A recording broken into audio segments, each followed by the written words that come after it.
السلام علیکم ورحمۃ اللہ وبرکاتہ، نحمده ونصلی علی رسولہ الکریم، اما بعد فاعوذ باللہ من الشیطان الرجیم، بسم اللہ الرحمن الرحیم، رب اشرح لی صدری ویسر لی امری واحلل عقدۃ من لسانی یفقہوا قولی۔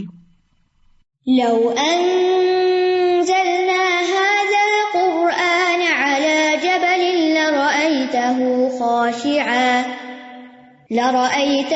خاشعا متصدعا من خشية الله وتلك الأمثال نضربها للناس لعلهم يتفكرون۔ آج ہم کافروں کے خرچ کرنے کی مثال کے بارے میں پڑھیں گے۔ خرچ کرنے کے موضوع پر یہ 5ویں مثال ہے۔ سورۃ آل عمران کی آیت نمبر 116 اور 117 میں اس کی تفصیل بیان ہوئی ہے۔ ارشاد باری تعالیٰ ہے، ان الذين كفروا لن تغني عنهم اموالهم ولا اولادهم من الله شيئا واولئك اصحاب النار هم فيها خالدون۔ مثل ما ينفقون في هذه الحياة الدنيا كمثل ريح فيها صر أصابت حرث قوم ظلموا أنفسهم فأهلكته وما ظلمهم الله ولكن أنفسهم يظلمون۔ یقیناً وہ لوگ جنہوں نے کفر کیا، ان کے مال اور ان کی اولاد انہیں اللہ سے بچانے میں ہرگز کچھ بھی کام نہ آئیں گے، اور یہی لوگ آگ کے ساتھی ہیں، وہ اس میں ہمیشہ رہنے والے ہیں۔ اس دنیا کی زندگی میں جو کچھ وہ خرچ کرتے ہیں اس کی مثال اس ہوا کی طرح ہے جس میں سخت سردی ہو، جو ایسی قوم کی کھیتی کو جا پہنچے جنہوں نے اپنے نفسوں پہ ظلم کیا، پھر وہ اس کھیتی کو برباد کر کے رکھ دے، اور اللہ نے ان پر ظلم نہیں کیا لیکن وہ خود اپنی جانوں پر ظلم کرتے ہیں۔ ان الذین کفروا، یقیناً وہ لوگ جنہوں نے کفر کیا۔ لغت میں کفر سے مراد کسی چیز کو چھپا لینا اور ڈھانپ لینا ہے۔ جہاں تک شرعی اصطلاح کی بات ہے تو اس سے مراد اللہ اور اس کے رسول پر اور جن چیزوں پر ایمان لانے کا کہا گیا ہے ان پر ایمان نہ لانا، خواہ اس کے ساتھ جھٹلانے کا عمل ہو یا نہ ہو، خواہ اس میں شک و شبہ ہو، یا تکبر کرتے ہوئے اس سے روگردانی کی جائے، یا حسد کرتے ہوئے، یا خواہشات کی پیروی کرتے ہوئے۔ اور اس میں ایک خاص بات یہ ہے کہ حق آنے کے بعد، اس کو پہچاننے کے بعد اس کا انکار کرنا یہ کفر ہوتا ہے۔ یعنی وہ شخص جس نے حق کو پا لیا، سچائی اس کو سمجھ آ گئی، لیکن پھر اس کو ریجیکٹ کر دیا۔ جیسے نمرود کے سامنے ابراہیم علیہ السلام نے جب دلیل پیش کی تو تھوڑی دیر کے لیے وہ رکا، حیران ہوا، لیکن پھر انکار کر دیا۔ اور اسی طرح کی اور مثالیں بھی ہیں۔ سورۃ النمل میں آتا ہے، وَجَحَدُوا بِهَا وَاسْتَيْقَنَتْهَا أَنفُسُهُمْ ظُلْمًا وَعُلُوًّا فَانظُرْ كَيْفَ كَانَ عَاقِبَةُ الْمُفْسِدِينَ، اور انہوں نے ظلم اور تکبر کی وجہ سے انکار کر دیا، حالانکہ ان کے دل ان کا اچھی طرح یقین کر چکے تھے۔ یعنی جو نشانیاں انہوں نے دیکھی اور ان کو سمجھا، لیکن اس کے باوجود انہوں نے ان کو مان کے نہ دیا۔ بس دیکھو فساد کرنے والوں کا انجام کیسے ہوا۔ عام طور پر علماء کفر کی 2 اقسام بیان کرتے ہیں، ایک کفر اکبر ہے اور ایک کفر اصغر۔ کفر اکبر وہ ہے جو انسان کو ملت سے خارج کر دیتا ہے، یعنی وہ مسلمان ملت کے اندر نہیں رہتا، اور کفر اصغر وہ ہے جو انسان کو ملت سے خارج نہیں کرتا۔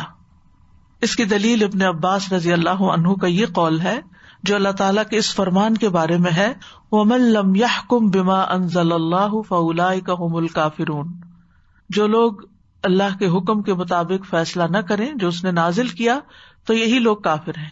ابن عباس کہتے ہیں یہ کفر دونا کفر ہے، یعنی یہ کفر اصغر ہے، یہ انسان کو ملت سے خارج نہیں کرتا لیکن یہ بھی انکار کی ایک قسم ہے۔ کفر اکبر جو ملت سے انسان کو خارج کر دیتا ہے اس کی کئی اقسام ہیں اور اس کے تحت شرک کی بھی بہت سی صورتیں آ جاتی ہیں۔ ان میں نمبر 1 انکار اور جھٹلانے کا کفر، جیسا کہ اوپر ذکر ہوا۔ نمبر 2 روگردانی اور تکبر کا کفر، جیسے ابلیس کا کفر تھا، حالانکہ وہ اللہ تعالیٰ کے بارے میں اچھی طرح جانتا تھا، یقین تھا اس کو اللہ تعالیٰ کے وجود کا، اور اسی طرح ساری نشانیاں بھی وہ دیکھ چکا تھا، عبادت گزار تھا، لیکن اس نے اللہ تعالیٰ کے حکم سے روگردانی کی اور تکبر کیا اور انکار کر دیا۔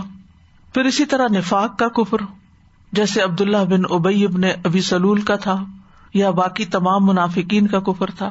وَمِنَ النَّاسِ مَن يَقُولُ آمَنَّا بِاللَّهِ وَبِالْيَوْمِ الْآخِرِ وَمَا هُمْ بِمُؤْمِنِينَ، تو لوگوں میں سے کچھ وہ ہیں جو کہتے ہیں ہم اللہ پر ایمان لائے اور آخرت کے دن پر، حالانکہ وہ مومن نہیں ہے۔ پھر اسی طرح چوتھا ہے شک و شبہ کا کفر، یعنی حق کی پیروی کرنے میں پس و پیش کرنا یا اس کو سمجھنے میں پس و پیش کرنا، یعنی دل میں یقین ہے کہ جو چیز پیغمبر لائے ہیں وہ بالکل برحق ہے، لیکن اس کے باوجود اس کو پوری طرح نہ ماننا۔ کفر کی دوسری قسم کفر اصغر ہے، یا عملی کفر بھی اس کو کہا جاتا ہے، اور اس میں وہ بڑے بڑے کبیرہ گناہ اور نافرمانیاں ہیں جن پر اللہ سبحانہ تعالیٰ کی طرف سے ڈانٹ آئی ہے یا دھمکی دی گئی ہے۔ یہ ایمان کے مخالف تو نہیں ہے کہ اس سے انسان کا ایمان ہی جاتا رہے اور وہ کفر میں داخل ہو جائے، لیکن یہ چیزیں ایمان کو ناقص کر دیتی ہیں، ایمان کے درجے کو کم کر دیتی ہیں۔ تو کفر اصغر جو ہے یہ کبیرہ گناہوں سے تعلق رکھتا ہے، ان کبیرہ گناہوں سے جن پر وعید آئی ہے، اللہ تعالیٰ کی طرف سے ڈانٹ آئی ہے، دھمکی آئی ہے، اور اس کا ارتکاب کرنے والا اگر توبہ نہیں کرتا تو سزا بھی بھگتے گا لیکن جہنم میں ہمیشہ نہیں رہے گا۔ یاد رکھیے کبیرہ گناہ کا مرتکب کافر نہیں ہو جاتا اور اس کے لیے جہنم میں خلود نہیں، ہاں جس درجے کی اس کی غلطی ہوگی، اگر اس نے اس پر توبہ نہ کی یا اس کی توبہ قبول نہ ہوئی تو پھر اس کو سزا ملے گی۔ کفر اصغر کی کئی صورتیں ہوتی ہیں، جیسے نعمتوں کا انکار اور ان کی ناشکری کو بھی کفر سے تعبیر کیا گیا قرآن مجید میں۔ اسی طرح مسلمان کو قتل کرنا کفر کہا گیا ہے، لیکن یہ کبیرہ گناہ ہے، یہ وہ کفر نہیں جو انسان کو ملت سے خارج کر دے، کہ اسے کہے کہ اب تو کافر ہو گیا اور اس پہ کفر کا فتویٰ لگانا شروع کر دے انسان۔ جیسے حدیث میں آتا ہے نا، سباب المسلم فسوق وقتالہ کفر، کہ مسلمان کو گالی دینا فسق ہے اور اس کا قتال یا اس سے جنگ کرنا جو ہے کفر ہے۔ اسی طرح اپنی ولدیت بدلنے کو بھی کفر کہا گیا۔ نبی صلی اللہ علیہ وسلم نے فرمایا کسی شخص کا ایسے نسب کا دعویٰ کرنا جس کو وہ پہچانتا نہیں کفر ہے، یا اپنے نسب کا انکار کر دینا۔ تو دونوں جو ہیں یہ مختلف ہیں ایک دوسرے سے، یعنی کفر اکبر اور کفر اصغر میں فرق ہے۔ کفر اکبر اعتقادی کفر ہوتا ہے اور کفر اصغر عملی کفر ہوتا ہے۔ کفر اکبر انسان کو ملت اسلامیہ سے خارج کر دیتا ہے اور اعمال ضائع کر دیتا ہے۔ کفر اصغر انسان کو ملت سے خارج نہیں کرتا، اس کے اعمال ضائع نہیں کرتا، لیکن اس کے اجر و ثواب میں کمی واقع ہو جاتی ہے، وہ شخص اللہ کی ناراضگی کا سبب بن جاتا ہے۔ کفر اکبر کا مرتکب ہمیشہ جہنم میں رہے گا، کفر اصغر کا کرنے والا اگر جہنم میں داخل ہوا تو ہمیشہ نہیں رہے گا، اس کو نبی صلی اللہ علیہ وسلم کی شفاعت سے باہر نکال لیا جائے گا، جب اللہ تعالیٰ اپنی رحمت فرمائے گا تو باہر آ جائے گا۔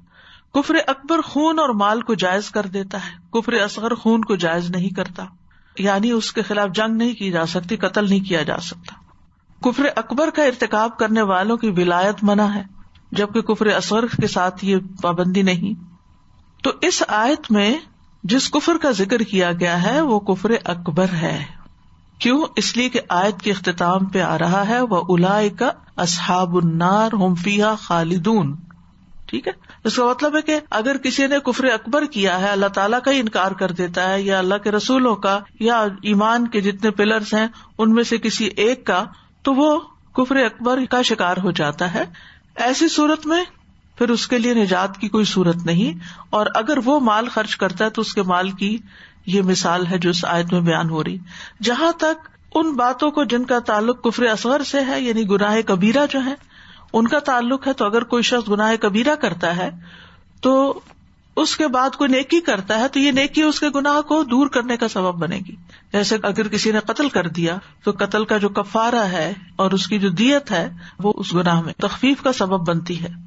یعنی یہاں جو فرمایا گیا نا کہ ان الذین کفروا، یعنی وہ لوگ جو پکے کافر ہیں، سچ کو جانتے ہوئے، حقیقت کو جانتے ہوئے، نبی صلی اللہ علیہ وسلم کو پہچانتے ہوئے پھر انکار کر دیتے ہیں، مانتے نہیں ہیں، ملت سے خارج ہیں. لن تغنی عنہم اموالہم ولا اولادہم من اللہ شیئا، ان کے مال اور ان کی اولاد انہیں اللہ سے ہرگز بچا نہ سکیں گے، کچھ کام نہیں آئیں گے. یعنی اللہ کے عذاب سے بچانے میں یا ثواب حاصل کرنے میں معمولی سا بھی فائدہ نہیں دیں گے. مال کو عام طور پر فدیہ دینے کے لیے استعمال کیا جاتا ہے، یعنی کہ انسان کی جان چھوٹ جائے، مال لے لے کوئی اور جان چھوٹ جائے. مثلا کوئی شخص کسی کو قید کر لے یا قتل کرنا چاہے تو وہ کہتا ہے مجھ سے مال لے لو اور مجھے چھوڑ دو. تو مال جو ہے مصیبت کے وقت کام آتا ہے. اسی طرح اگر والدین کو کوئی تکلیف پہنچے، وہ کہیں پکڑے جائیں، کسی مشکل میں پڑ جائیں، تو اولاد آگے آ جاتی ہے اور وہ ان کو اس مصیبت سے نکالتی ہے یا چھڑاتی ہے. لیکن اللہ کے ہاں پہنچنے کے بعد ان کفار کے مال اور اولاد ان کے کسی بھی کام نہ آئے گی. دنیا میں انہیں جو بھی ملا سو ملا، دنیا میں یہ چیزیں ان کے فائدے کی ہو سکتی ہیں، لیکن وہ انہیں اللہ کے عذاب اور اس کی دردناک سزا سے نہ بچا سکیں گی. وما اموالکم ولا اولادکم باللتی تقربکم عندنا زلفی الا من آمن وعمل صالحا فاولئک لهم جزاء الضعف بما عملوا وهم فی الغرفات آمنون. اور نہ تمہارے مال ایسے ہیں اور نہ تمہاری اولاد جو تمہیں ہمارے ہاں قرب میں نزدیک کر دے، مگر جو شخص ایمان لایا اور اس نے نیک عمل کیا تو یہی لوگ ہیں جن کے لیے دگنا بدلہ ہے. یعنی ایمان کے ساتھ مال اور اولاد فائدہ دیتے ہیں کہ مال انسان اچھے کاموں میں لگاتا ہے تو وہ اس کے لیے نجات کا ذریعہ بنتا ہے یا صدقہ جاریہ بنتا ہے. اولاد کو بھی اگر انسان اچھی تربیت کرتا ہے اور وہ اس کے مرنے کے بعد بھی نیک کام کرتی ہے، اس کے لیے دعائیں کرتی ہے، تو والدین کے لیے صدقہ جاریہ بنتی ہے، تو جزاء الضعف ہو جاتی ہے. دنیا میں بھی یہ دو چیزیں فائدہ دیتی ہیں اور مرنے کے بعد بھی فائدہ دیتی ہیں. لیکن اگر کوئی شخص کفر کی حالت میں ہے، چاہے وہ شرک کر رہا ہے یا نفاق پہ ہے، تو ایسے لوگوں کے بارے میں فرمایا وَلَا تُعْجِبْكَ أَمْوَالُهُمْ وَأَوْلَادُهُمْ إِنَّمَا يُرِيدُ اللَّهُ أَن يُعَذِّبَهُمْ بِهَا فِي الدُّنْيَا وَتَزْهَقَ أَنفُسُهُمْ وَهُمْ كَافِرُونَ. اور آپ کو ان کے اموال اور ان کی اولاد بھلے معلوم نہ ہوں، اللہ تو یہی چاہتا ہے کہ ان کے ذریعے انہیں دنیا میں سزا دے اور ان کی جانیں اس حال میں نکلیں کہ وہ کافر ہو. یعنی مال اور اولاد ایسے لوگوں کے لیے ایک مصیبت یا وبال بن جاتی ہے دنیا میں بھی بعض اوقات، یعنی فائدے کی بجائے الٹا وہ ان کی نافرمان ہو کر ان کے لیے اذیت اور مصیبت کا باعث بن جاتی ہے. اور جہاں تک آخرت کا تعلق ہے تو آخرت میں تو یہ مل الارض ذهبا ولو افتدى به، زمین بھر سونا بھی ان کو مل جائے اور یہ فدیے میں دینا چاہیں تو قبول نہ ہوگا. ان الذين كفروا لو ان لهم ما في الارض جميعا ومثله معه ليفتدوا به من عذاب يوم القيامه ما تقبل منهم ولهم عذاب اليم. بے شک جن لوگوں نے کفر کیا، اگر واقعی ان کے پاس زمین میں جو کچھ ہے وہ سب اور اتنا اور بھی، دنیا بھر کا مال اور اتنا اور بھی مل جائے تاکہ وہ اس کے ساتھ قیامت کے دن کے عذاب سے فدیہ دے دے تو ان سے قبول نہ کیا جائے گا اور ان کے لیے دردناک عذاب ہے. وَأُولَٰئِكَ أَصْحَابُ النَّارِ، اور یہ لوگ آگ کے ساتھی ہیں. ساتھی اس لیے کہا گیا کہ وہ اس کے ساتھ ہی رہیں گے، یعنی آگ کے ساتھ ہی ان کا گزر بسر ہوگا اب ہمیشہ کے لیے، نہ اس سے نکلیں گے نہ اس سے جدا ہوں گے، کیونکہ انسان کا ساتھی وہ ہوتا ہے ساتھ رہتا ہے، وہ اس کو چھوڑ کے نہیں جاتا. تو آگ ان کو نہیں چھوڑے گی، اب پکڑے رکھے گی. اسی لیے بار بار قرآن مجید میں اصحاب النار کا لفظ استعمال ہوا ہے. ہم فیہا خالدون، وہ اس میں ہمیشہ رہنے والے ہیں، یعنی جہنم میں ہمیشہ ہمیشہ رہیں گے، کبھی بھی وہاں سے نہیں نکلیں گے. جیسا کہ سورۃ البقرہ میں آتا ہے کذالک یریہم اللہ اعمالہم حسرات علیہم وما ہم بخارجین من النار. اس طرح اللہ انہیں ان کے اعمال ان پر حسرتیں بنا کر دکھائے گا اور وہ کسی صورت آگ سے نکلنے والے نہیں. سورۃ المائدہ میں آتا ہے یریدون ان یخرجوا من النار، وہ چاہیں گے کہ آگ سے نکل جائیں کسی طرح. وما ہم بخارجین منہا، اور وہ اس سے نکلنے والے نہیں ہیں. وَلَهُمْ عَذَابٌ مُقِيمٌ، اور ان کے لیے ہمیشہ رہنے والا عذاب ہے. تو قرآن مجید کی متعدد آیات میں یہ بات واضح کر دی گئی ہے کہ کفر اکبر کے ساتھ جو شخص دنیا سے جائے گا وہ ہمیشہ جہنم میں رہے گا. ان الذین کفروا وظلموا لم یکن اللہ لیغفر لہم ولا لیہدیہم طریقا الا طریق جہنم خالدین فیہا ابدا وکان ذلک علی اللہ یسیرا. جن لوگوں نے کفر کیا اور ظلم کیا کبھی ایسا نہیں کہ اللہ انہیں بخشے اور نہ یہ کہ انہیں کسی راستے کی ہدایت دے سوائے جہنم کے راستے کے جس میں وہ ہمیشہ رہنے والے ہیں ہمیشہ ہمیشہ، اور یہ اللہ پر بہت آسان ہے. اور جہنم کی زندگی تو آپ سب جانتے ہیں کہ کیسی ہے کہ ثم لا يموت فيها ولا يحيا. ایک اور جگہ پر آتا ہے لا يقضى عليهم فيموتوا ولا يخفف عنهم من عذابها، نہ عذاب کم کیا جائے گا اور نہ ہی ان کا فیصلہ کیا جائے گا کہ یہ مر ہی جائیں، مریں گے بھی نہیں. یعنی ایسا خلود ہے کہ جو اینڈ لیس ہے. لیکن جب کفر اصغر والوں کے لیے یہ لفظ استعمال ہوتا ہے تو اس سے مراد ہے متعین وقت جو بہت لمبا ہوگا، بہت بڑی سزا ہے یہ مراد. جتنا بڑا گناہ اتنی ہی بڑی سزا. بہرحال یہ آیت یہ واضح کرتی ہے کہ اگر کوئی انسان کفر کرتا ہے تو پھر اس کے مال اور اولاد اس کو فائدہ نہیں دیتے. ان لوگوں کی اب مثال بیان کی گئی ہے. مثل ما ينفقون في هذه الحیات الدنیا، مثال ان لوگوں کی جو اس دنیا میں اپنے مال خرچ کرتے ہیں، یعنی ان کفار کی مثال جو دنیا میں خیر کے کاموں میں خرچ کرتے ہیں، خدمت خلق میں خرچ کرتے ہیں، یا کسی بھی ترقی کے کام میں خرچ کرتے ہیں، کہیں بھی انویسٹمنٹ کرتے ہیں، خواہ وہ اچھے کام ہوں خواہ وہ ان کی اپنی ذاتی ضرورت کی چیزیں ہوں، کہیں پر بھی جو خرچ کرتے ہیں، یعنی عمومی اخراجات. جیسے اہل ایمان کی مثال پیچھے دی گئی اور جسے سورۃ البقرہ کے شروع میں آتا ہے وَمِمَّا رَزَقْنَاهُمْ يُنْفِقُونَ. تو مومن کہیں بھی جب خرچ کرتا ہے، چاہے اپنی ذات پہ کرے، چاہے گھر والوں پہ کرے، چاہے عزیز و رشتے داروں پہ کرے، چاہے خیر کے کاموں میں غریبوں پہ خرچ کرے، دین کے راستے میں، دین کی خدمت میں کرے، قیدیوں کو چھڑانے میں کرے، جہاں بھی مومن خرچ کرے گا اس کا خرچ اس کے لیے اجر و ثواب کا ہی باعث ہوگا. اس کے برعکس کافر جب خرچ کرتا ہے، مال تو ہر انسان دنیا میں خرچ کرتا ہے، تو جہاں بھی وہ خرچ کرے گا چاہے اس سے مخلوق کو بڑا بڑا فائدہ پہنچے، اس نے کوئی چیز ایجاد کی یا کوئی اور خیر کا کام کیا، اس کا کوئی فائدہ اس کو پہنچنے والا نہیں.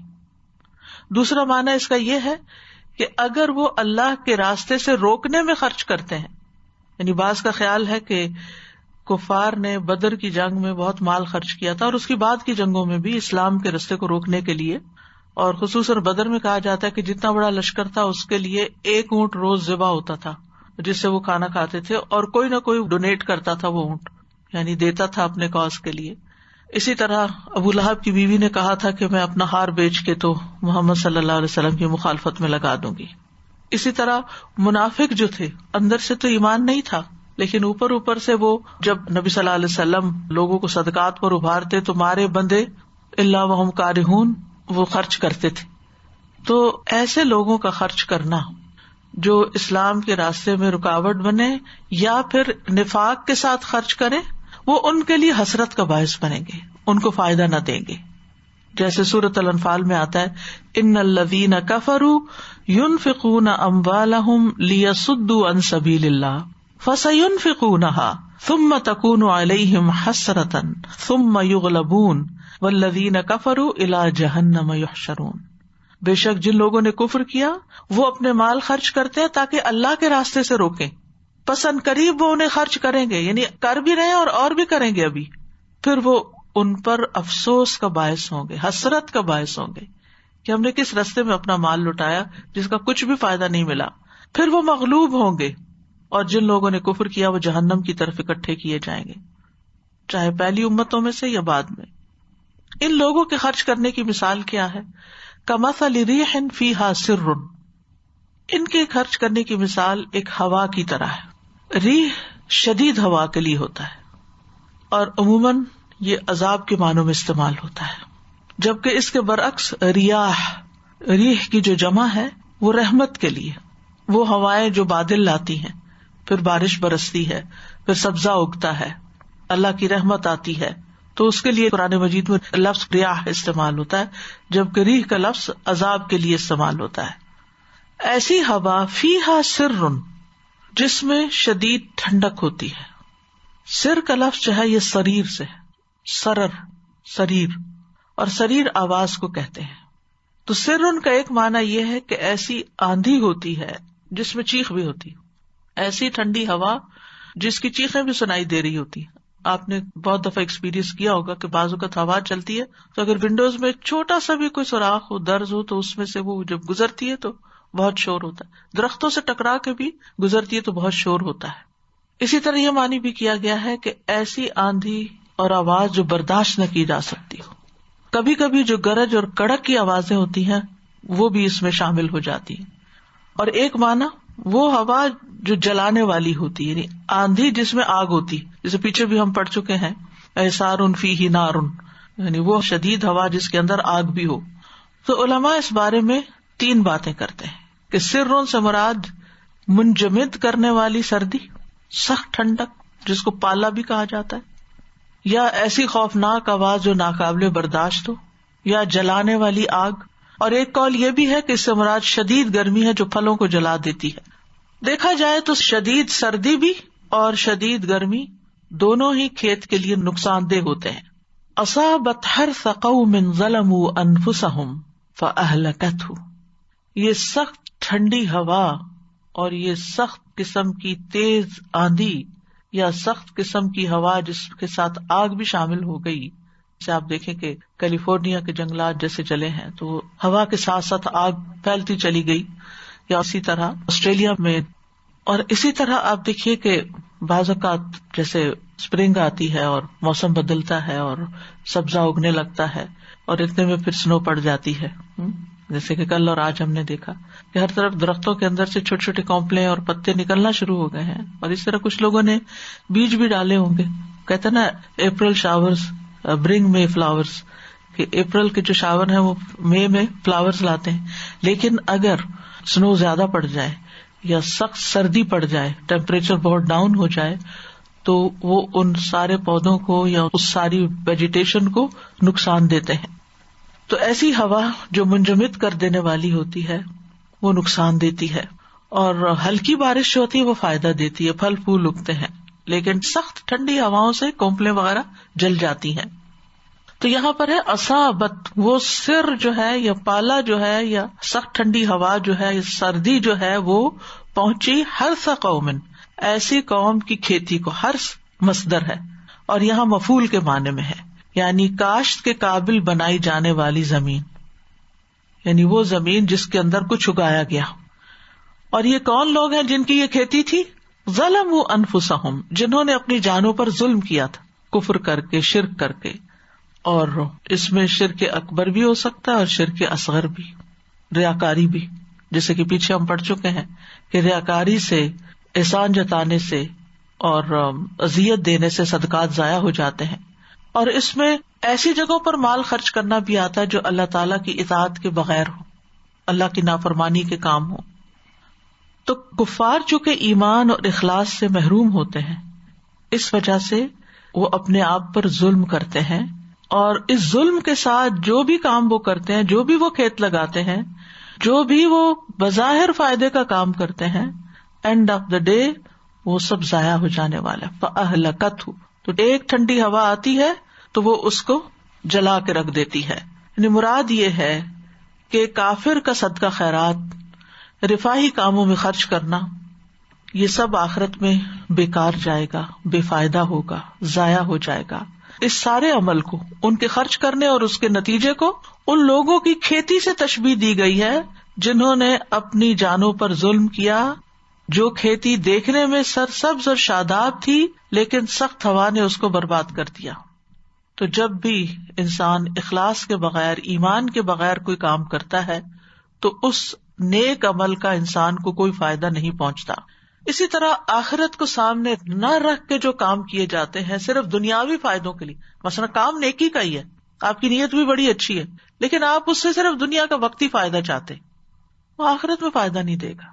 مثلا آپ چاہتے صدقہ کر رہے ہیں کہ میرا یہ مسئلہ حل ہو جائے، آپ کی نیت آخرت کی ہے ہی نہیں، تو پھر یہاں تو مل جائے گا، اس کا فائدہ آگے نہیں ملنے والا، کیونکہ قرآن مجید میں آتا ہے وَمَنْ أَرَادَ الْآخِرَةَ وَسَعَى لَهَا سَعْيَهَا وَهُوَ مُؤْمِنٌ، بشرطے کہ وہ مومن ہو، فَأُولَٰئِكَ كَانَ سَعْيُهُمْ مَشْكُورًا، کہ جو آخرت کا ارادہ کرے اور اس کے لیے کوشش کرے جیسی کوشش کرنی چاہیے، تو ان لوگوں کی کوشش قابل قدر ٹھہرے گی۔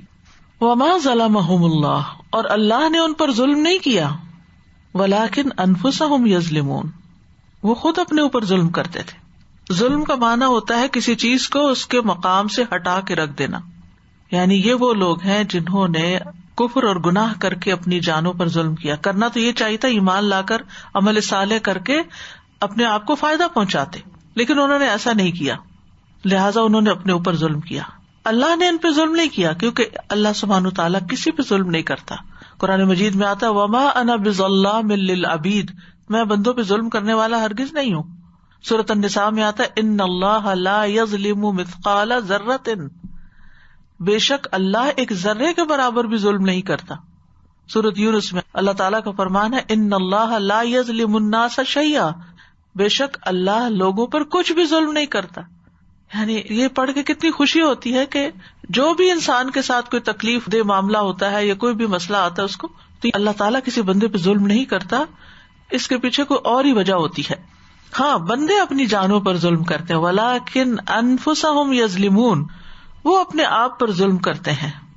اور ظلم کی اقسام میں سب سے سخت ظلم کیا ہے کہ انسان اپنے آپ کو آخرت میں نقصان میں مبتلا کر لے، اپنی آخرت برباد کر لے، اپنی آخرت ضائع کر دے۔ یعنی آپ دیکھیں کہ دنیا میں انسان کو کوئی بھی نقصان ہوتا ہے نا، تو وہ کسی نہ کسی طرح کمپنسیٹ ہو جاتا ہے، یا وہ چیز دوبارہ مل جاتی ہے، یا دوسرے لوگ اس پہ رحم کھا کے اس کی مدد کر دیتے ہیں، اس کو اپنے پاؤں پہ کھڑا کر دیتے ہیں۔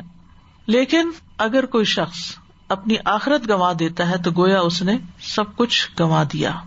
اور کافر کا اصل خسارہ مرنے کے بعد شروع ہوتا ہے۔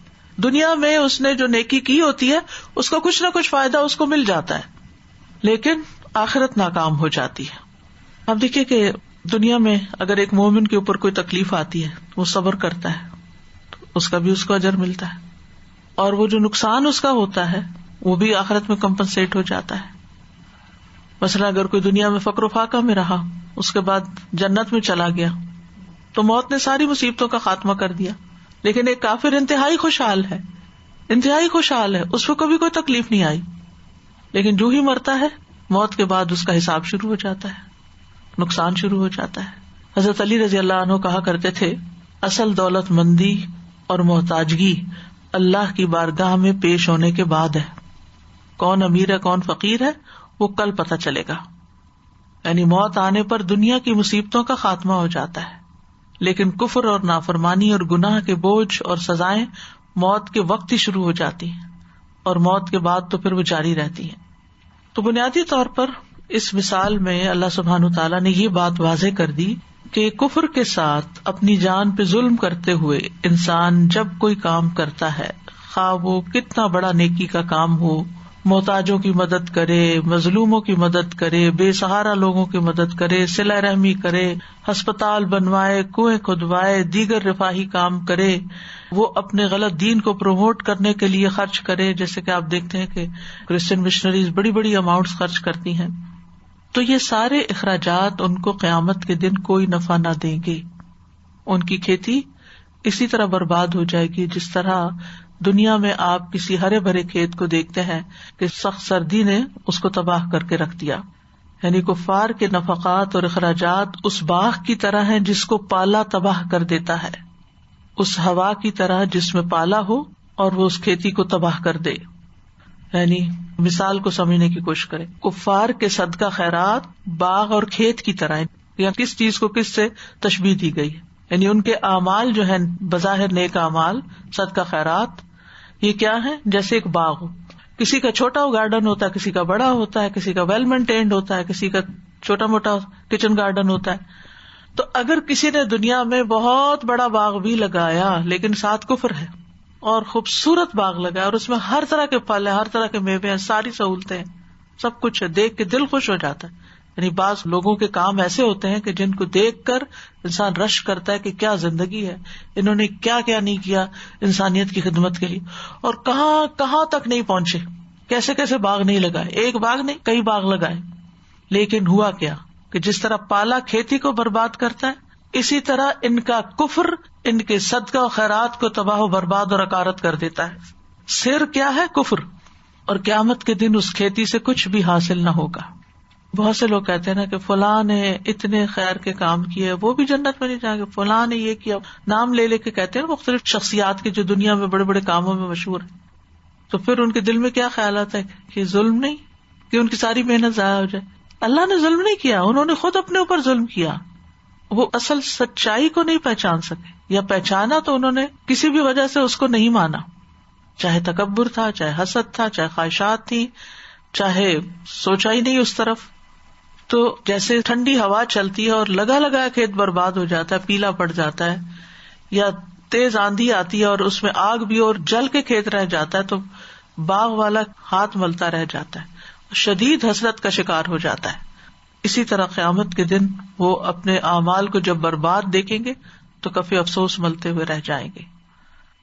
تو جس طرح یہ آندھی اور یہ سخت ٹھنڈک کھیتوں کو برباد کرتی ہے، اسی طرح کفر اعمال کو تباہ و برباد کر دیتا ہے. اور کفر کے ساتھ انسان اپنی محنت اور اپنے اعمال سے کوئی فائدہ نہیں اٹھا سکتا.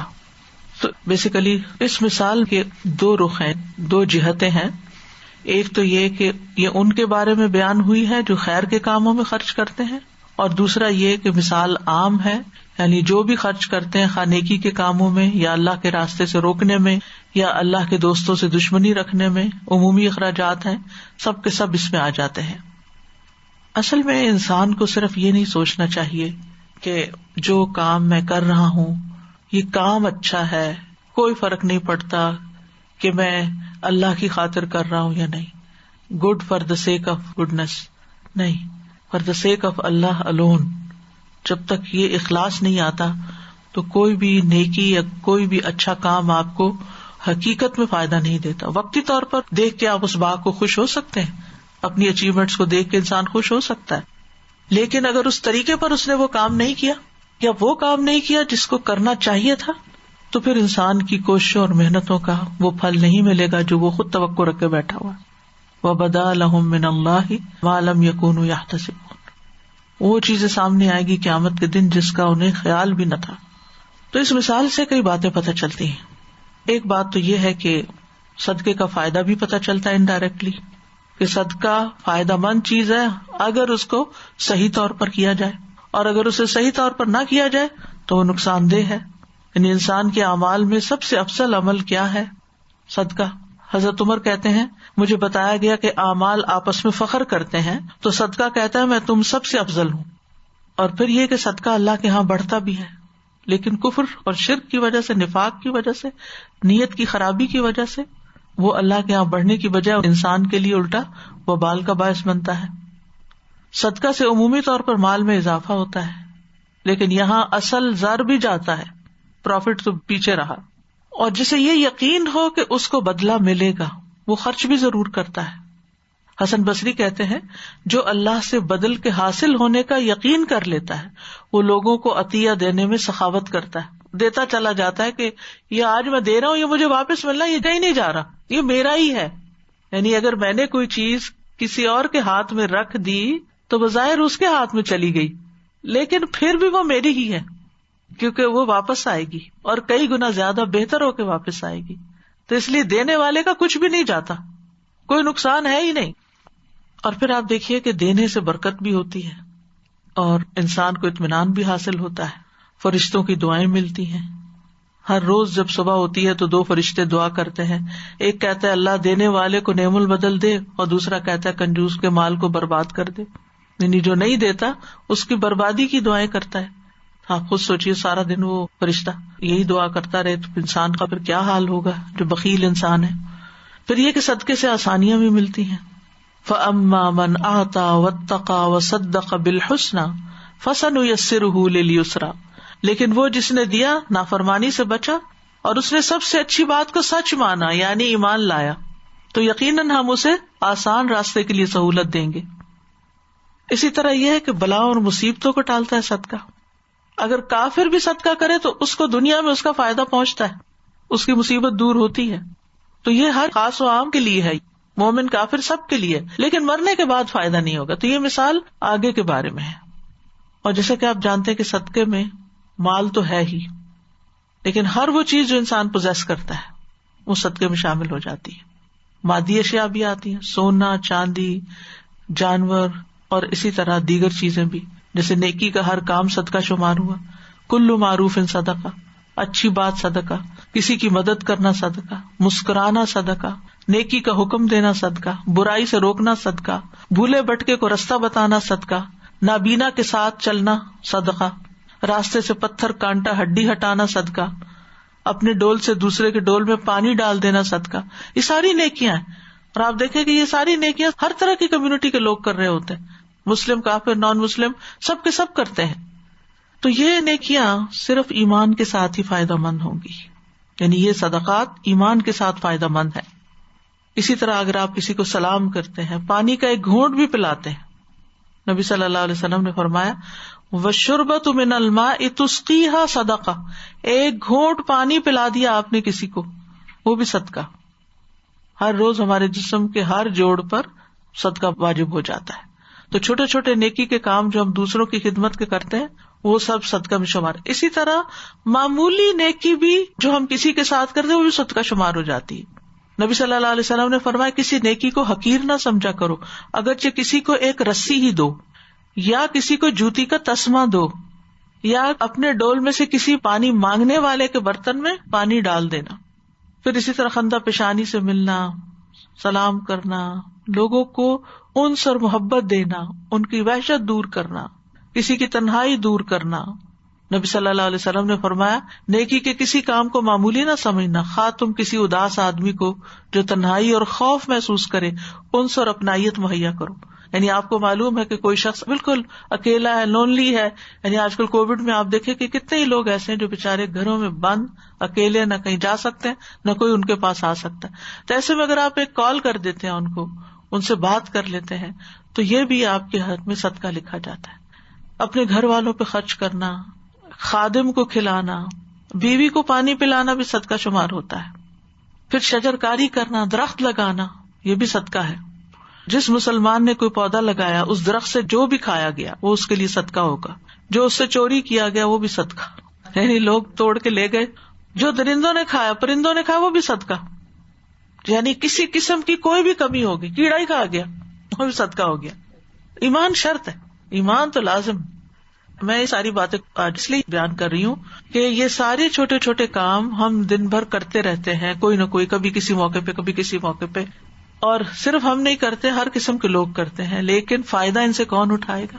جو ایمان رکھتا ہوگا, یا جو اللہ کے لیے اخلاص رکھتا ہوگا, اور جو کر کے احسان نہ جتائے اور دوسرے کو اذیت نہ دے. اسی طرح قرض دینا کسی کو, کل قرض صدقہ, لوگوں کے درمیان صلح کرانا صدقہ, اپنے شر سے دوسروں کو بچانا صدقہ. تو ایک بات تو یہ سمجھ میں آتی ہے کہ انسان چھوٹے چھوٹے کاموں میں نیت اچھی رکھے, اللہ کی رضا رکھے, اخلاص رکھے, ایمان کے ساتھ کرے. من صام رمضان ایمانا و احتسابا, وہاں بھی ایمان کی شرط لگائی گئی نا. کل ہی مجھ سے کسی نے سوال کیا کہ ان کے کوئی جاننے والے ہیں, وہ نان مسلم ہیں لیکن مسلمانوں کے ساتھ پورے روزے رکھ رہے ہیں, کیا ان کو ثواب ملے گا؟ یہ آیت واضح طور پہ بتاتی ثواب نہیں ملے گا. ان کو دنیاوی بینیفٹ ہو جائے گا کیونکہ فاسٹنگ کے بینیفٹس بھی ہیں, فزیکل فٹنس کے لیے اور بیماریوں کے دور کرنے کے کئی ایک طبی فوائد بتائے جاتے ہیں, وہ مل جائیں گے, یا ایک ہم آہنگی ہو جائے گی. لیکن آخرت کا فائدہ صرف اس کے لیے جو آخرت پر ایمان رکھتا ہو, ایمانا و احتسابا, اور جو ثواب کی نیت سے روزے رکھے, صرف ہیبیچولی نہیں رکھے. دوسری بڑی بات یہ ہے کہ کفر کے ساتھ یہ ساری نیکیاں کچھ بھی فائدہ نہ دیں گی, نہ مال فائدہ دے گا, نہ اولاد دے گی, نہ انسان کے یہ چھوٹے چھوٹے نیکی کے کام جو صدقہ ہیں, کوئی عمل ان سے قبول کیا ہی نہیں جائے گا, ان کے اعمال کو دھول بنا کے اڑا دیا جائے گا. والذین کفروا اعمالهم کسراب بقیعة یحسبه الظمآن ماء حتی اذا جاءه لم یجدہ شیئا. وہ لوگ جنہوں نے کفر کیا ان کے اعمال کسی چٹیل میدان میں ایک سراب کی طرح ہیں جسے پیاسا پانی خیال کرتا ہے. یہاں تک کہ جب اس کے پاس آتا ہے کچھ بھی نہیں پاتا. اور بات جو ہم اس آیت سے سیکھ رہے ہیں وہ یہ کہ ظلم کرنا جو ہے اپنی جان کے ساتھ بھی منع ہے، اور ظلم جو ہے وہ نقصان دہ ہے. سب سے پہلا ظلم ہے جو انسان اپنے اوپر کرتا ہے، کفر کر کے، شرک کر کے، کیونکہ ان الشرک لظلم عظیم والکافرون هم الظالمون.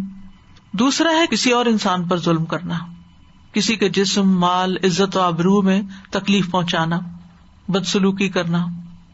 تو شرک جو ہے سب سے بڑا ظلم ہے جو ناقابل معافی ہے. پھر اسی طرح کفر بھی ظلم ہے، نفاق ظلم ہے، ریاکاری کے لیے کام کرنا یہ بھی ظلم ہے، یعنی اپنے اوپر ظلم ہے. پھر اسی طرح نبی صلی اللہ علیہ وسلم کے طریقے سے آگے بڑھنا، اس کو بھی ظلم قرار دیا گیا.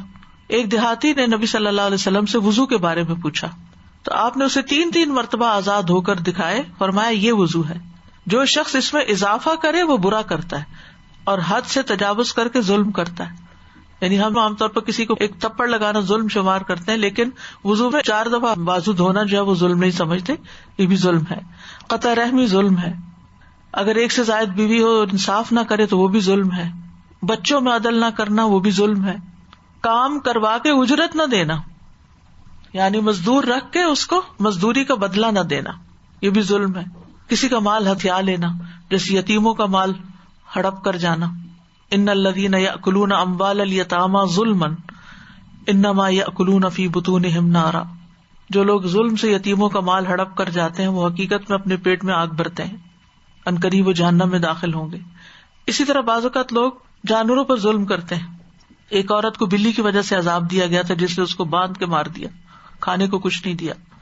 پھر اسی طرح یہ ہے کہ چھوٹی چھوٹی چیزیں بھی ظلم ہوتی ہیں. مثلا کسی کی جگہ پہ بیٹھ جانا، نبی صلی اللہ علیہ وسلم نے فرمایا کوئی شخص کسی دوسرے شخص کو اس کے بیٹھنے کی جگہ سے نہ اٹھائے کہ خود وہاں بیٹھ جائے کہ اٹھو تم یہاں سے. حق اس کا تھا. ظلم کیا ہے؟ کسی چیز کو اس کی جگہ سے ہٹا کے کہیں اور رکھ دینا، یعنی جس کا حق تھا اس سیٹ کے اوپر اس کو وہاں سے ہٹا دیا اور خود براجمان ہو گئے. اس طرح راستے روکنا، راستوں میں بیٹھنا. پھر اسی طرح مل کے جب کھانا کھا رہے ہوں تو دوسرے کی اجازت کے بعد دگنا کھانا کھا جانا، جلدی جلدی کھا جانا، اپنی پلیٹ میں زیادہ نکال لینا. تو ظلم کرنا دنیا میں بھی نقصان ہوتا ہے، آخرت میں بھی نقصان ہوتا ہے. ظلم سے انسان ہدایت سے محروم ہو جاتا ہے، اللہ کی محبت سے محروم ہو جاتا ہے. واللہ لا يحب الظالمین. ظلم کی وجہ سے انسان ناکام ہو جاتا، فلاح نہیں پاتا. ظالموں کے ساتھ اللہ کا کوئی وعدہ نہیں ہے. ظالم کی اچانک پکڑ ہوتی ہے، قیامت کے دن ناکام و نامراد ہوگا. ظلم کے نتیجے میں نیکیاں کام نہیں آئیں گی، کیونکہ جن پہ ظلم کیا ہوگا وہ ساری لے جائیں گے. ظلم دردناک عذاب کا سبب ہے. جنت میں داخلے سے پہلے ظلموں کا قصاص لیا جائے گا. رسول اللہ صلی اللہ علیہ وسلم نے فرمایا جب مومنوں کو دوزخ سے نجات مل جائے گی تو انہیں ایک پل پر جو جنت اور دوزخ کے درمیان ہوگا روک لیا جائے گا. وہاں ان کے مظالم کا بدلہ دیا جائے گا جو وہ دنیا میں ایک دوسرے پہ کرتے تھے. پل صراط پار کر آئے ہیں، جنت میں داخلے سے پہلے ذرا اپنی نیکیاں دینا ان کو جن کے اوپر ظلم کیا دنیا میں. جب وہ پاک صاف کیے جائیں گے، مہذب بنا دیے جائیں گے تو انہیں جنت میں داخلے کی اجازت دی جائے گی. تو کرنے کے کام کیا ہے؟ کرنے کا کام یہ ہے کہ انسان کفر کی حقیقت کو اچھی طرح سمجھے اور اس کی ہر شکل سے بچنے کی پوری کوشش کرے، خصوصاً کفر اکبر، یعنی جس میں اللہ سبحانہ وتعالیٰ یا اس کے رسولوں یا فرشتوں یا آخرت یا تقدیر یا ان چیزوں میں سے کسی کا انکار یا ان میں سے کسی کا شک یا ان کے بارے میں کوئی ایسی بات کہنا کہ جو ان کے شان کے خلاف ہو. تو انسان کو کفر سے بچنا چاہیے، شرک سے بھی بچنا چاہیے. اور بچ انسان تبھی سکتا ہے جب انسان کو پتا ہو کہ کیا کیا چیزیں شرک میں آتی ہیں اور ان کو وہ چھوڑ دے. نفاق سے بھی بچنا چاہیے کیونکہ وہ بھی کفر کی ایک قسم ہو جاتی ہے. اور پھر بعض اوقات ہم یہ کہتے ہیں کہ ہم کام تو وہ کرتے ہیں جو کوئی کفر کرنے والا کرتا ہے، اور پھر بعض کہتے ہیں الحمدللہ میں تو مسلمان ہوں، میں تو لا الہ الا اللہ پڑھتی ہوں. ٹھیک ہے آپ پڑھتے ہیں، لیکن پھر بھی احتیاط کی ضرورت ہے کہ کوئی ایسی بات منہ سے نہ نکالے جو آپ کو کفر میں داخل کر دے. ڈرتے رہنا چاہیے. آپ دیکھیے ابراہیم علیہ السلام نے ہجرت کی، کعبہ بنایا، اپنی اولاد کو وہاں بسایا، ساری دنیا سے نکال کے وہاں لے گئے کہ یہاں کوئی شرک نہ ہو. اور جب تعمیر کر لی تو دعا کیا مانگتے ہیں؟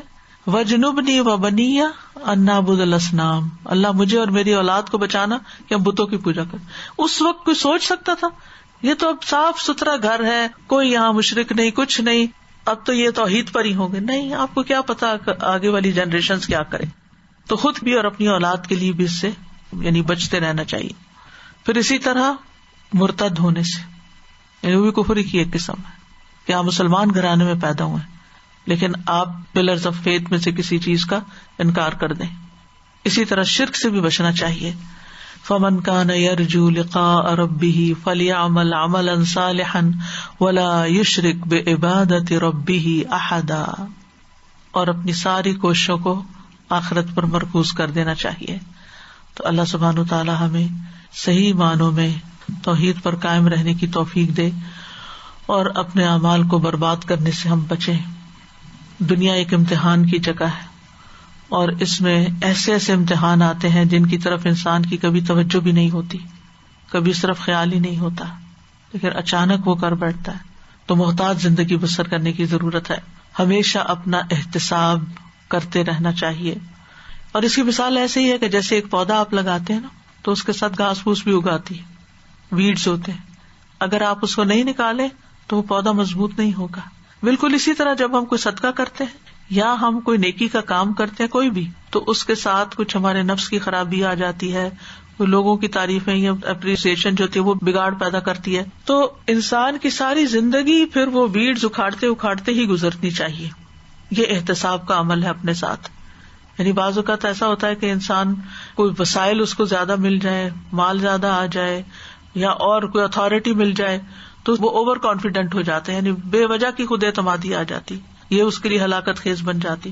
کوئی اتھارٹی مل جائے، کوئی عہدہ مل جائے تو گھمنڈ پیدا ہو جاتا ہے، دولت مل جائے تو ساتھ بخل آ جاتا ہے، کوئی مقبولیت مل جائے تو ساتھ فخر شروع ہو جاتا ہے. انسان اپنے آپ کو بڑی چیز سمجھنا شروع کر دیتا ہے جب لوگوں کی نظروں میں آتا ہے.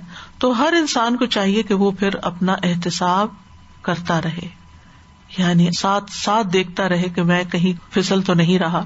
تو اللہ تعالیٰ سے دعا ہے کہ اللہ تعالیٰ ہمیں ہر طرح کے ایسے کام سے بچائے جو اس کی ناراضگی کا سبب ہو. ربنا ظلمنا انفسنا وان لم تغفر لنا وترحمنا لنكونن من الخاسرین. اللہم انی اعوذ بک من الکفر والفقر. اللہم انی اعوذ بک من عذاب القبر لا الہ الا انت. اللہم انی اعوذ بک من الفقر والقلۃ والذلۃ واعوذ بک من ان اظلم او اظلم. اللہم انت ربی لا الہ الا انت خلقتنی وانا عبدک وانا علی عہدک ووعدک ما استطعت اعوذ بک من شر ما صنعت ابوء لک بنعمتک علی وابوء بذنبی فاغفر لی فانہ لا یغفر الذنوب الا انت. اللہم انت ربی وانا عبدک ظلمت نفسی واعترفت بذنبی یا رب فاغفر لی ذنبی انک انت ربی انہ لا یغفر الذنب الا انت. اللہم انی ظلمت نفسی ظلما کثیرا ولا یغفر الذنوب الا انت فاغفر لی مغفرۃ من عندک وارحمنی انک انت الغفور الرحیم. یا اللہ ہم نے اپنی زندگی میں اپنی جانوں پر جو بھی کوئی ظلم کیا ہے چھوٹا یا بڑا، یا رب تو ہمیں معاف کر دے. اللہ تعالیٰ ہمیں کفر سے، شرک سے، نفاق سے، فسق سے، ہر طرح کی نافرمانی، کبیرہ صغیرہ گناہوں سے ہماری حفاظت فرما، اور جو ہم کر چکے ہیں ہمیں معاف کر دے. اور جو بھی کام ہم کریں، چاہے تیرے راستے میں کچھ خرچ کریں یا تیری عبادت یا تیری رضا کا کوئی بھی کام کریں، یا اللہ آخر تک مرتے دم تک ہماری نیتوں کو اس کے لیے خالص رکھنا یا رب العالمین. تو ہم سب پر اپنی رحمت فرما. ربنا هب لنا من ازواجنا وذرياتنا قرة اعین واجعلنا للمتقین اماما. یا اللہ ہمیں اور ہمارے اہل و عیال اور سب عزیز اور رشتہ داروں سب کو ہدایت عطا فرما. ربنا تقبل منا انک انت السمیع العلیم وتب علینا انک انت التواب الرحیم. وصلی اللہ تعالی علی خیر خلقہ محمد وعلی آلہ واصحابہ واہل بیتہ اجمعین برحمتک یا ارحم الراحمین. استاذہ جی یہ 2-3 چیزیں ذہن میں آ رہی تھی. ابھی یہ جو ظلم کی چھوٹی چھوٹی مثالیں آپ نے دی، ان میں کتنی چیزیں ہیں جو ہم ظلم اس کو سمجھتے ہی نہیں ہیں. اب جیسے آپ نے فرمایا کہ پلیٹ میں کھانا بھی اگر آپ نے زیادہ نکال لیا، تو میرے تصور میں آ رہے تھے جو ہم لوگوں کے ساتھ جب مل کے کھا رہے ہوں تو ان کے حق میں سے بھی نکال لیا. ایگزیکٹلی. اور ان کو بھوکا چھوڑ دیا. ایگزیکٹلی. پارٹیز میں ہم جاتے ہیں تو ایسے ہیپس بنا کے پلیٹوں کے تو نکال کے لا کے، اور پھر پورا کھایا بھی نہیں چاہتا. ویسٹیج علیحدہ. مجھے لگ رہا ہے کہ ڈبل پھر گناہ ہو گیا آپ کا، ویسٹیج کا بھی ہوا اور دوسروں کے حق چھیننے کا بھی ہوا. اور دوسرے جو آپ نے فرمایا نا کہ یتیموں کا حق مارنا اور سارا، تو اس میں وارثوں کو کتنے آرام سے حق مار لیتے ہیں ہم کہ بہنوں کو نہیں حصہ دینا اور اس کو نہیں دینا اور اس کو نہیں دینا. تو اس کو ہم سمجھتے ہی نہیں کہ یہ بھی کوئی ظلم، اپنے اوپر ظلم کر رہے ہیں، کہ یہ بھی کوئی ظلم کی کیٹیگری ہے. بظاہر دیکھنے میں دوسروں پہ ظلم لگتا ہے لیکن اصل میں تو اپنے لیے کر رہے ہیں، اپنے اوپر ظلم کر رہے ہوتے ہیں اور سمجھ بھی نہیں رہے ہوتے کہ ہم کر رہے ہیں. استاذہ جی یہ جو ایک جملے نہ بنا دیتے ہیں ایک اور بس ان کو ریپیٹ کرتے جاتے بغیر سوچے سمجھے. اب میں نے کتنی دفعہ یہ جملہ سنا کہ یہ کافر تو ہمارے سے بہت بہتر ہیں، ان کے اعمال دیکھو اور اپنے. تو میں کہتی ہوں ایک کلمہ جو ہے نا مومن کا، وہ کتنی بھاری چیز ہے، کسی کو نہیں پتا. ساتوں آسمان اور زمین اس میں رکھ دیں ایک پلڑے میں، اور ایک میں لا الہ الا اللہ، تو لا الہ الا اللہ کا پلڑا جھک جائے گا. ہاں جی. لیکن اس کلمے کی قیمت ہی نہیں ہمیں پتا. بالکل. ان کی تعریف کرنی ہے تو آپ علیحدہ سے کر دیں، ہم کمپیئر کیوں کر رہے ہیں مومن کو اور کافر کو. بالکل. اچھا استاذہ ایک کوشچن ہے میرا کہ یہ جو کبھی ایسے ہوتا ہے نا جیسے ورک پلیس پہ کوئی کافر ہے، مشرک ہے، جو بھی ہے، تو اس کی لوگ بیک بائٹنگ کرتے ہیں، لیکن یہ کیا اس کا غیبت کرنے کا کوئی پکڑ نہیں ہے کہ لوگ مطلب کسی کی غیبت کی بھی اجازت نہیں ہے کیونکہ اس سے فساد ہی پھیلتا ہے نا. ایک کوشچن ہے شروع میں استاد جی ہم نے پڑھا، آپ نے تھوڑی سی اس میں وضاحت کی کہ حق آنے کے بعد، پہچاننے کے بعد انکار کرنا کفر ہے. تو مجھے کسی کو سننے کا اتفاق، انہوں نے کہا کہ ناٹ ایوری نان مسلم از اے کافر، بیکاز ان تک شاید ابھی پہنچا نہیں کسی نے پراپرلی. یعنی آج میڈیا کے دور میں ٹھیک ہے ویسے تو سب کچھ اویلیبل ہے، لیکن کسی نے ان کو ایکچولی پیغام کنوے نہیں کیا. اور ایکچولی یہ جو کفر کے بارے میں سخت وعید اور ساری چیزیں آئی ہیں قرآن کریم میں، یہ ان لوگوں کے لیے کہ جن پہ دین پیش کیا گیا اور انہوں نے انکار کر دیا. تو میں سوچ رہی تھی کہ جو آپ نے مرتد کا اگزامپل دیا کہ مسلمان گھرانوں کے جو بچے اللہ رحم کرے چھوڑ جاتے ہیں دین کو، تو یہ یعنی دیر مور کافر because they turning away from every thing جو ان کو نے دیکھا اور ایک وقت میں شاید پریکٹس بھی کیا، as opposed to someone who doesn't know at all. تو اس بارے میں کیسے اس کو کلیئر کیا جائے؟ کس کو حق پہنچا، کس کو نہیں پہنچا، کس نے کس چیز کو جان کے انکار کیا، یعنی یہ ہمارا فیصلہ کرنے کا نہیں، تو اللہ ہی کرے گا. ٹھیک ہے نا. یعنی ایمان کے بھی درجے ہیں نا. اگر کسی کو کچھ بھی نہیں پہنچا اور وہ دیکھتا ہے ساری چیزیں اور اس کے اندر ایک فطرت ہے، تو فطرت کی رہنمائی بھی ہے، اس سے اس نے کیا کام لیا، پھر غور و فکر اور کائنات کی نشانیاں، اس سے کتنا کام لیا. اگر قرآن کی آیتیں نہیں پہنچی تو باقی آیتیں پہنچی ہوئی ہیں. تو پھر یہ فیصلہ کرنا اللہ کا کام ہے، میرا اور آپ کا نہیں ہے کہ ہم لوگوں کے بارے میں کچھ کہیں. سادہ جی جو ابھی ہم باغ کی مثال پڑھ رہے تھے نا کہ پھر آخرت میں ان کا کوئی حصہ نہیں ہے، اور پھر آپ نے مومن کے بارے میں فرمایا کہ انشاءاللہ ان کو دنیا میں بھی پھر اللہ تعالیٰ کمپنسیٹ کر دیتے. تو مجھے وہ 2 باغ والوں کا قصہ یاد آ رہا تھا کہ جب ان کا باغ تباہ ہوا دنیا میں تو پھر اللہ تعالیٰ ان کو ہدایت دے دی ایک طرح سے. اور دوسرے یہ جو فرشتے کی دعا ہے نا کہ دینے والے کو دے اور نہ دینے والے کو تباہ کر دے، یہ اتنی ڈرانے والی ہے کہ یہ نہیں کہا کہ دینے والے کو دے اور نہ دینے والے کو نہ دے، یہ نہیں کہا، بلکہ اس کا برباد. استغفر اللہ، یہ بہت ڈرانے والی ہے. اور سچ آپ دیکھیں بڑے پیمانے پہ، تو بڑے پیمانے پہ نا، چھوٹے پیمانے پر بھی کوئی چیز روک رکھے نا، بعض اوقات نہ دے کسی کو تو ضائع ہی ہو جاتی ہے. بالکل ضائع. مجھے کھانے کی مثال ہے، آپ بعض اوقات گھر میں بھی شیئر نہیں کرتے، نہیں یہ فلاں کا ہے یا یہ نہیں، اور پھر کیا ہوتا ہے، نہ فلاں کھاتا ہے نہ وہ کوئی کھاتا ہے اور وہ بن میں جاتا ہے. بہت سچی بات ہے جو فرشتے والی ہے. یہ جو کرسچنز اور یہ جو نیکی کے کام کرتے ہیں استاذہ، ہم خود دیکھتے ہیں کہ کتنے پروگرامز ایسے ہیں جو ان کو سڈنلی کوئی ایسا دے دیا جاتا ہے، ان کو ہوم میک اوور کر دیا جاتا ہے، ان کی وہ خواہش جو ان کے دل میں ہے اور وہ امپاسبل ہے کہ وہ اپنی زندگی میں ان کو وہ چیز مل جاتی ہے. تو میں بچوں کو بتا رہی تھی کہ یہ اللہ سبحانہ تعالیٰ کا انصاف ہے کہ یہ آخرت میں انصاف ہے، یہ کہ اللہ تعالیٰ ان کا بھی ضائع نہیں کرتا لیکن وہ دنیا میں دے دیتا ہے کیونکہ وہ آخرت پر ایمان ہی نہیں رکھتے. بسم اللہ الرحمن الرحیم. إن الذين كفروا لن تغني عنهم أموالهم ولا أولادهم من الله شيئا وأولئك أصحاب النار هم فيها خالدون. مثل ما ينفقون في هذه الحياة الدنيا كمثل الريح فيها صر أصابت